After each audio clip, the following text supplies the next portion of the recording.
पवन सिंह ने रचा इतिहास। जी हाँ दोस्तों, आपका स्वागत है मेरे चैनल ऑसम भोजपुरी पर। वीडियो को पूरा देखिएगा।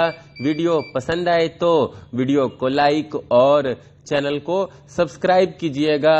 दोस्तों, पावर स्टार पवन सिंह का होली का गाना फलाना बो फरार भैली, जो कि पवन सिंह का एक खूब बजने वाला होली का गाना है। दोस्तों, अभी फिलहाल पूरे देश में दिवाली और छठ का माहौल है। ऐसे इस माहौल में पवन सिंह का यह होली का गाना गर्दा उड़ा रहा है। जी हाँ दोस्तों, आपने बिल्कुल सही सुना।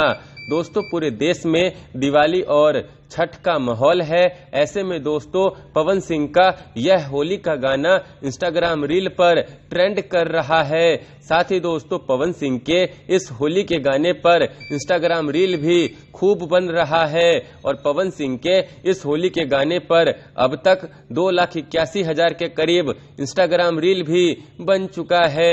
दोस्तों, सच में पावर तो सिर्फ पवन सिंह के पास ही है और केवल उन्हीं के होली के गाने छठ और दिवाली के दिनों में भी ट्रेंड कर सकते हैं। और दोस्तों, पवन सिंह के इस कारनामे से एक बार फिर से साबित हो गया है कि पावर उनके पास से ही शुरू होता है और उनके पास ही खत्म होता है। खैर, आप लोगों को पवन सिंह से जुड़ी ये बड़ी खबर कैसी लगी?